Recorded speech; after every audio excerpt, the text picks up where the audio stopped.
कहानी की शुरुआत होती है एक बहुत ही खूबसूरत हरे भरे और शांत से गांव से, जो एक विशाल और गहरी नदी के मुहाने पर बसा हुआ है। वहां के लोग बेहद सीधे साधे हैं, जो मछलियां पकड़कर और नदी के पानी से अपनी रोजमर्रा की जिंदगी मजे से गुजार रहे हैं।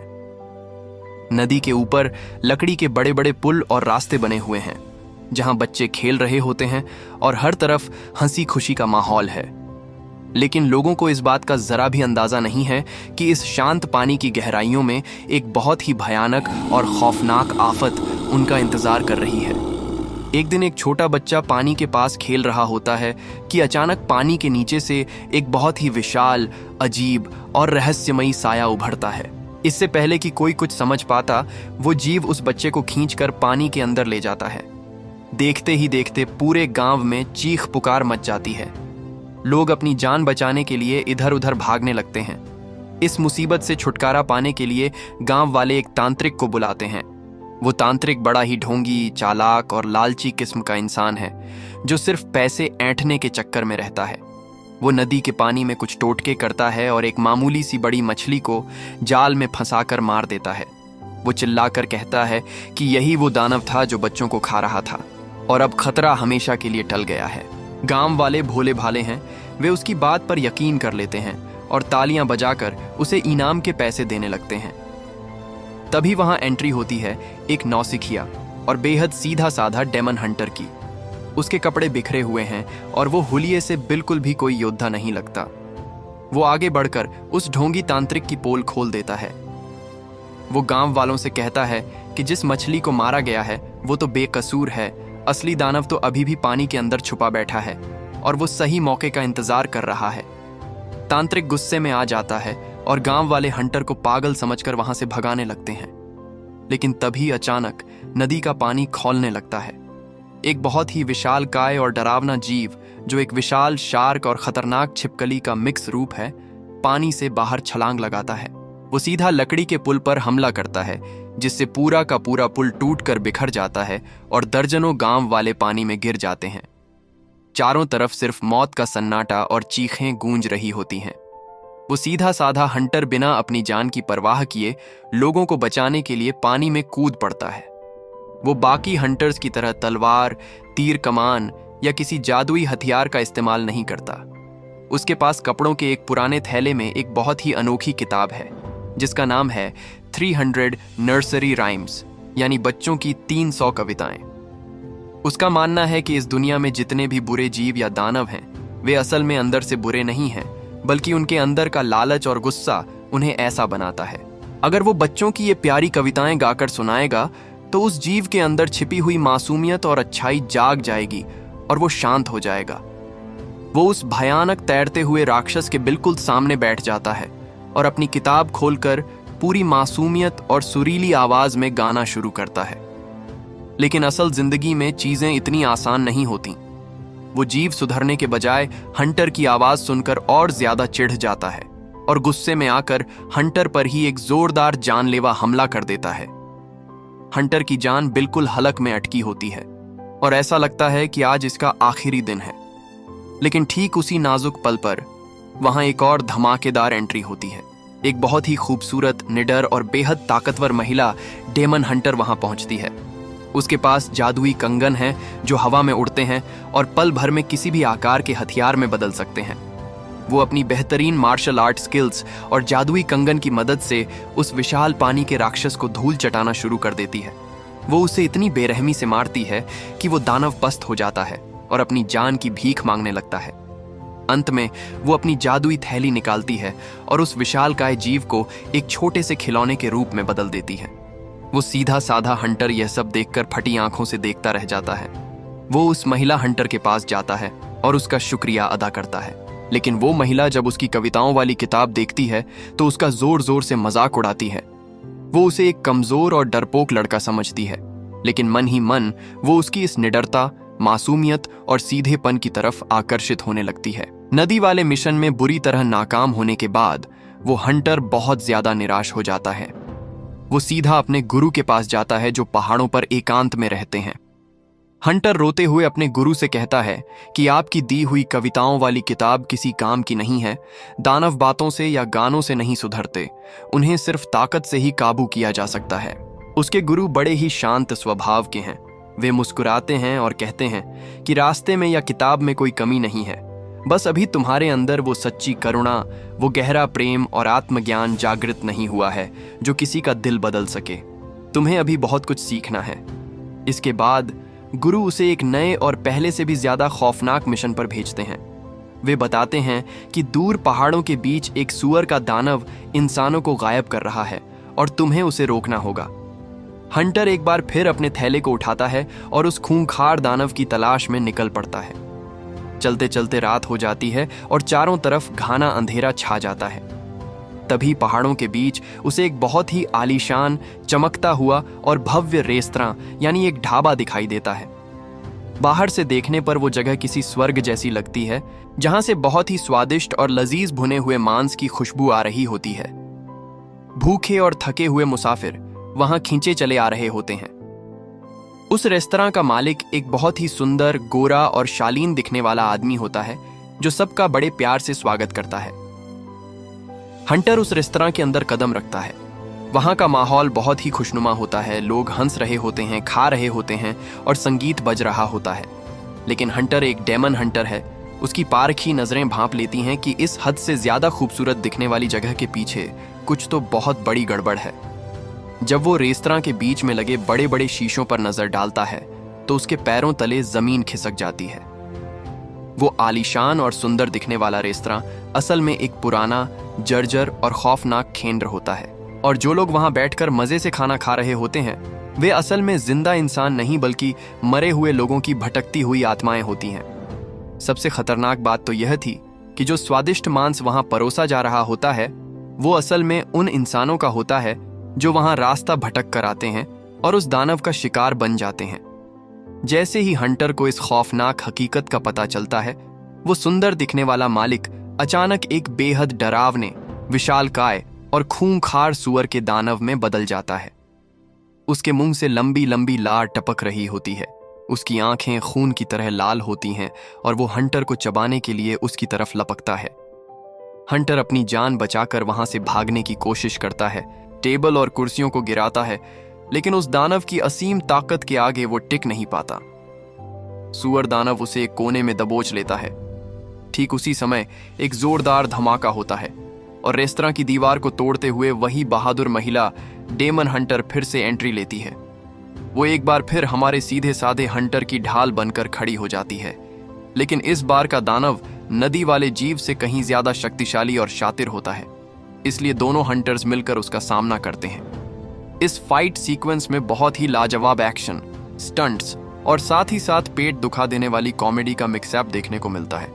महिला हंटर अपनी जादुई शक्तियों से उस सुअर दानव को बांधने और काबू करने की पूरी कोशिश करती है, लेकिन वो दानव इतना चालाक होता है कि वो खुद को एक बहुत बड़े, चमकीले लोहे के रथ में बदल लेता है और दीवारें तोड़ता हुआ वहां से भागने में कामयाब हो जाता है।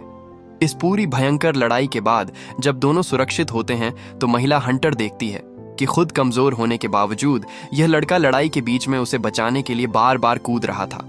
उसका प्यार हंटर के लिए और ज्यादा गहरा हो जाता है।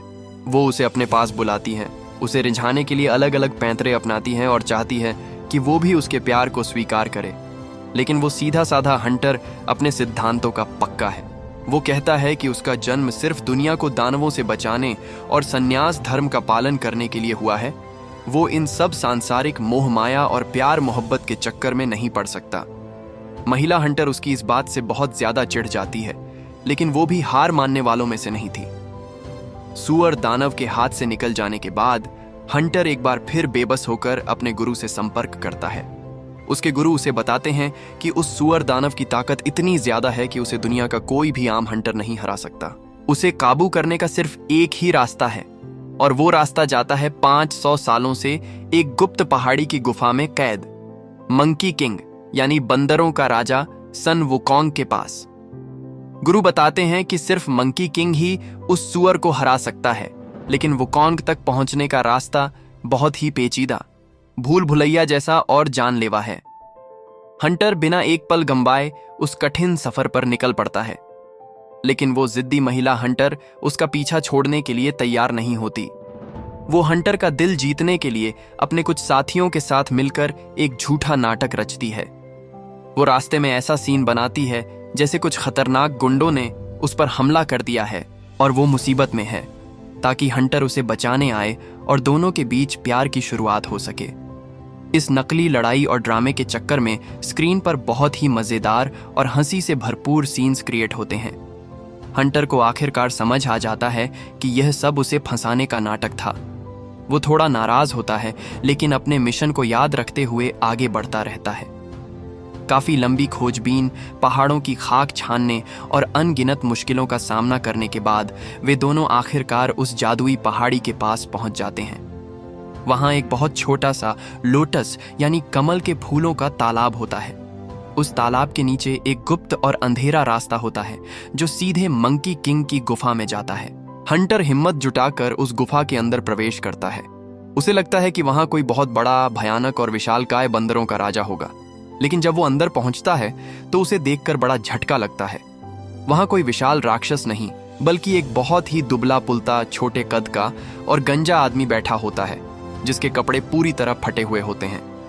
यह कोई और नहीं बल्कि खुद मंकी किंग सन वुकोंग होता है। 500 साल तक एक छोटी सी गुफा में अकेले बंद रहने के कारण वो मानसिक रूप से थोड़ा विक्षिप्त, सनकी और अजीब हरकतें करने वाला बन गया होता है। वो हंटर को देखकर बच्चा बन जाता है, नाचने लगता है और इंसानों की तरह बात करने के लिए तड़प रहा होता है।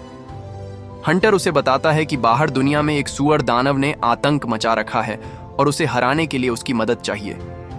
मंकी किंग बहुत ही शातिर और चालाक दिमाग का है। वो तुरंत समझ जाता है कि बुद्ध की इस कैद से आजाद होने का यह उसके पास सबसे बेहतरीन मौका है। वो हंटर से कहता है कि वो उस सुअर दानव को चुटकियों में हरा सकता है, लेकिन उसके लिए एक शर्त है। हंटर को उस सुअर दानव को किसी भी तरह बहला फुसलाकर इस गुफा के अंदर लाना होगा। साथ ही वो हंटर को अपनी मीठी मीठी बातों के जाल में फंसाता है और गुफा के मुहाने पर लगी उस जादुई सील और बुद्ध के पवित्र सफेद फूलों को हटाने के लिए कहता है, जिसने उसकी शक्तियों को बांध रखा है। हंटर उसकी बातों में आने ही वाला होता है कि तभी मंकी किंग के अंदर छिपी हुई असली शैतानी और क्रूर फितरत की कुछ छोटी छोटी झलकियां दिखने लगती हैं, जिससे हंटर थोड़ा सतर्क हो जाता है। इसी बीच मंकी किंग हंटर को खुश करने के लिए और महिला हंटर को डांस सिखाने के बहाने उन दोनों को करीब लाने की कोशिश करता है। गुफा के अंदर का यह पूरा माहौल काफी कॉमिक, डांस और एंटरटेनिंग बन जाता है, लेकिन इस हंसी मजाक के पीछे मंकी किंग का शातिर दिमाग सिर्फ और सिर्फ अपनी आजादी का खौफनाक प्लान बुन रहा होता है। अब कहानी अपने सबसे बड़े, भव्य और रोंगटे खड़े कर देने वाले क्लाइमेक्स की तरफ बढ़ती है। मंकी किंग की योजना के मुताबिक वो बहादुर महिला हंटर बाहर जाती है और अपनी जान की बाजी लगाकर उस खूंखार सुअर दानव को अपने जादुई जाल में फंसा लेती है। वो उसे घसीटते हुए और लड़ते हुए उस जादुई गुफा के अंदर ले आती है। जैसे ही सुअर दानव गुफा के भीतर कदम रखता है, मंकी किंग अपनी असली और खतरनाक शक्तियों का प्रदर्शन करता है। वो पलक झपकते ही बिना किसी हथियार के उस शक्तिशाली सुअर दानव को हवा में उछाल उछाल कर मारता है और उसे पूरी तरह से पस्त करके एक छोटे से बेजान खिलौने में तब्दील कर देता है। दोनों सबसे बड़े दानव अब काबू में आ चुके थे। वो सीधा साधा हंटर ये देखकर बेहद खुश होता है और मंकी किंग का दिल से शुक्रिया अदा करता है। लेकिन तभी मंकी किंग अपना असली और भयानक खेल खेलता है। वो हंटर को अपनी बातों के जाल में ऐसा उलझाता है कि हंटर अनजाने में उस जादुई सील को छू लेता है और गुफा के मुहाने पर उगे बुद्ध के वो पवित्र सफेद फूल टूट कर गिर जाते हैं। जैसे ही वो फूल टूटते हैं, 500 साल पुराना वो जादुई बंधन पल भर में छिन्न भिन्न हो जाता है। आजाद होते ही मंकी किंग की वो अजीब और फनी हंसी एक खौफनाक गर्जना में बदल जाती है। उसका वो छोटा, कमजोर और गंजा रूप गायब हो जाता है और वो एक बेहद डरावने, असीम शक्तिशाली और क्रूर दानव सम्राट के रूप में सामने आता है। उसके पूरे शरीर से विनाशकारी काली ऊर्जा निकलने लगती है। वो पागलों की तरह हंसते हुए चिल्लाता है कि अब उसे रोकने वाला कोई नहीं है और वो बुद्ध से अपनी कैद का बदला लेगा। वहां मौजूद जितने भी दूसरे बड़े बड़े और नामी डेमन हंटर्स होते हैं जो मंकी किंग को दोबारा पकड़ने के लिए आगे बढ़ते हैं, मंकी किंग उन सबको एक एक करके सूखे पत्तों की तरह हवा में उड़ा देता है और पल भर में खत्म कर देता है। अब उस तबाही के बीच सिर्फ वो सीधा साधा हंटर और वो महिला हंटर बचे होते हैं। मंकी किंग हंटर को अपनी उंगलियों से हवा में उठा लेता है, उसके सिर के बाल नोचने लगता है और उसे बेतहाशा तड़पाने लगता है। अपने सच्चे प्यार को इस तरह मौत के मुंह में तड़पता देख वो महिला हंटर अपने सारे डर को भुलाकर अपनी जान की फिक्र किए बिना उस दानव सम्राट मंकी किंग के सामने सीना तान कर खड़ी हो जाती है। वो अपने सारे जादुई कंगनों को एक्टिव करती है और पूरी ताकत से मंकी किंग पर हमला कर देती है। लेकिन आजाद हो चुका मंकी किंग अब बहुत शक्तिशाली हो चुका था। वो उन जादुई कंगनों को अपने नंगे हाथों से पकड़कर तिनके की तरह तोड़ देता है। इसके बाद वो महिला हंटर पर एक ऐसा भीषण और जानलेवा वार करता है जिससे वो हवा में उड़ती हुई दूर जाकर चट्टानों से टकराती है। मंकी किंग उसे वहीं छोड़ देता है। हंटर रोते हुए घिसटते हुए उसके पास भागता है। वो बहादुर महिला हंटर अब खून से लथपथ हालत में हंटर की बाहों में दम तोड़ रही होती है। अपनी टूटती हुई सांसों के बीच वो हंटर की आंखों में देखती है और बड़े ही दर्द भरे लहजे में पूछती है कि क्या तुम मुझसे थोड़ा सा भी प्यार करते हो? हंटर की आंखों से आंसुओं का सैलाब बहने लगता है।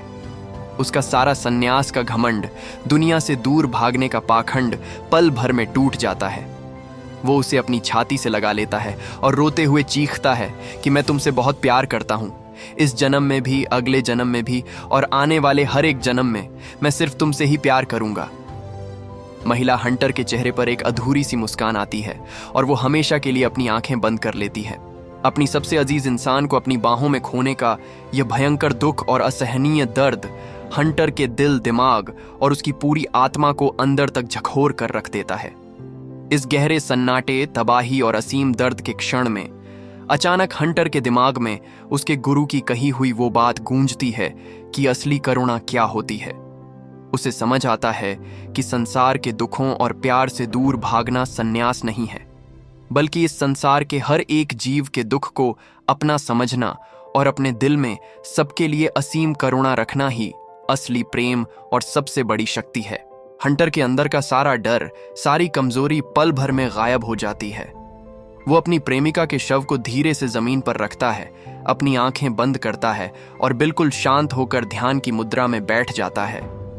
मंकी किंग उसका यह रूप देखकर उसका जोर जोर से मजाक उड़ाता है और उसे हमेशा के लिए खत्म करने के लिए उसकी तरफ आगे बढ़ता है। लेकिन तभी अचानक एक चमत्कार होता है। आसमान के काले बादल फटने लगते हैं और ब्रह्मांड की गहराइयों से एक परम दिव्य सुनहरी रोशनी सीधे उस हंटर के ऊपर गिरती है। हंटर के थैले में रखी वो जो बच्चों की कविताओं वाली किताब थी, वो अपने आप हवा में उड़ने लगती है।